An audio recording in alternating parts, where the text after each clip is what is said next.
Hola, buenas tardes. Mi nombre es Elipsangela Ponte, estudiante de Administración en Mención Mercadotecnia, y en esta oportunidad voy a darles una explicación sobre lo que serían los adjetivos y adverbios y sus formas comparativas y superlativas y los modal verbs.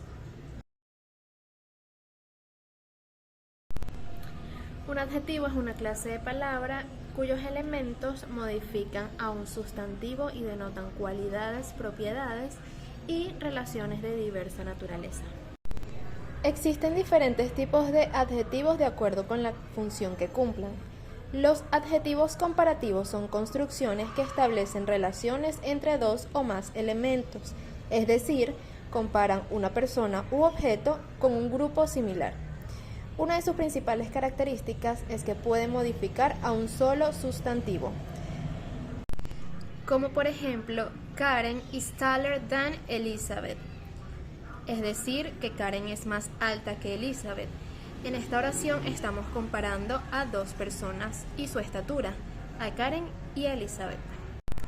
Por otra parte, los adjetivos superlativos son aquellos que indican el grado más alto o más bajo de comparación de una característica de un objeto o una persona. Para construirlos se debe agregar la terminación est al final del adjetivo y anteponer el artículo de. Por ejemplo, he's the funniest guy of my group, es decir, él es el chico más divertido de mi grupo. ¿Y cómo saber qué forma de adjetivo se debe utilizar? Pues siguiendo las siguientes reglas. Con adjetivos de una sílaba, por ejemplo, clean o limpio, el grado comparativo se le debe sumar la terminación er y quedaría cleaner, que significaría más limpio, y en grado superlativo se le sumaría est, es decir, cleanest, y sería el más limpio. Con adjetivos de una sílaba terminados en la letra E, por ejemplo nice o agradable, el grado comparativo se le debe sumar la letra R, es decir, nicer, que sería más agradable, y el grado superlativo se le sumaría nada más las letras S y T, quedaría nicest, que quiere decir el más agradable. Con adjetivos de una sílaba con la estructura consonante, vocal, consonante, por ejemplo, hot o caliente, el grado superlativo se debería duplicar la última consonante y se le agrega es decir, hottest, el más caliente. Y el grado comparativo se duplica su última consonante y se le agrega la terminación er, es decir, hotter, más caliente.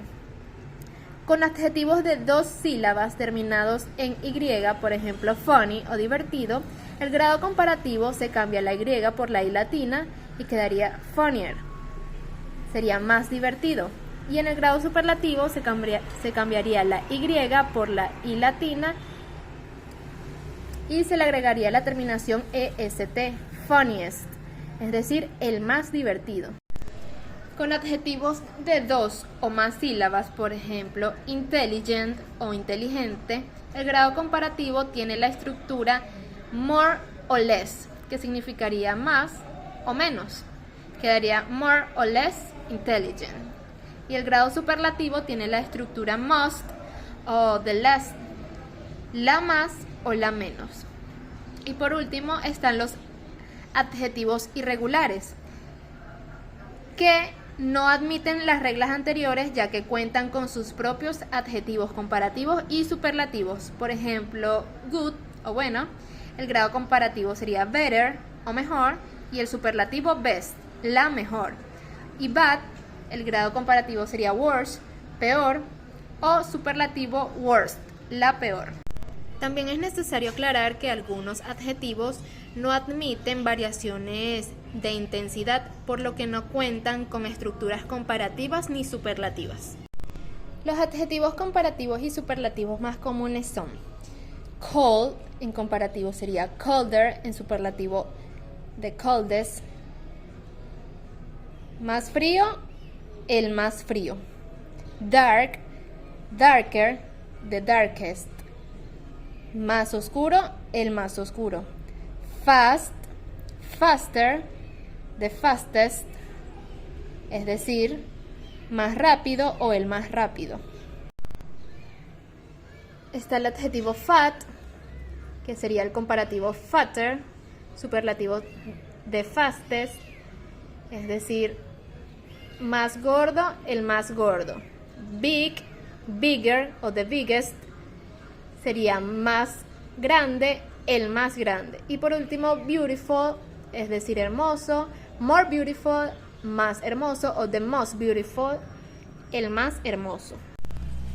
Por otro lado, los adverbios comparativos son aquellos adverbios que se utilizan para marcar una comparación entre dos o más elementos de la oración.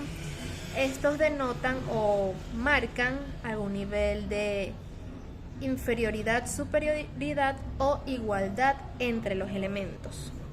Por ejemplo, he drives more carefully than Susan. Él maneja más cuidadosamente que Susan. Con los adverbios terminados en "ly" se utiliza more para la forma comparativa y must para formar el superlativo. Por ejemplo, con el adverbio quietly, el comparativo sería more quietly y el superlativo most quietly. El adverbio slowly sería more slowly, más lentamente, o most slowly. Y con el adverbio seriously sería more seriously o most seriously. Y en el caso de los adverbios cortos que no terminen en "ly", las formas comparativas y superlativas serían idénticas al de los adjetivos. Por ejemplo, con el adverbio hard sería harder y el superlativo hardest. El adverbio fast sería faster y el superlativo fastest. Los modal verbs son los encargados de cambiar el contexto de una oración. Pueden expresar o modificar de distintas formas su significado dentro de una idea. Es importante saber que nunca se conjugan con las personas gramaticales de inglés, es decir, I, we, you, they, she, he o it. En otras palabras, jamás tienen infinitivo, es decir, no existe el to will. Jamás tendrán participio, es decir, no existe mustest. Y tampoco deben ser usados en gerundio, es decir, no existe coulding. Los modal verbs más comunes. Número 1, can. Su significado dependerá de lo que quieras decir. Puede ser usado para expresar alguna posibilidad o petición. También para indicar que estás capacitado para hacer algo. 2, could. Viene siendo la forma en pasado de can. Su significado es el mismo, pero el tiempo verbal expresa algo que ya sucedió. 3, may. Es una variación del verbo can, pero es más formal. Si quieres pedir permiso, es una buena forma de utilizarlo. 4, will. Habla sobre el futuro, alguna predicción, pregunta o inquietud, y establece que es posible que algo sucederá después. 5, would. Puede usarse en tiempo futuro si la intención es mostrar algo que se está dispuesto a hacer. 6, must. Expresa alguna necesidad o sugerencia contundente. Y 7, should. Se utiliza a la hora de dar consejos, hacer o pedir una sugerencia, opiniones o acciones. Por ejemplo, I will never hurt you, es decir, nunca te lastimaría. Can you see me? ¿Puedes verme? Could you close the windows, please? ¿Podría cerrar las ventanas, por favor? Y we may go to the beach this summer. Podríamos ir a la playa este verano. Thank you. Esto ha sido todo.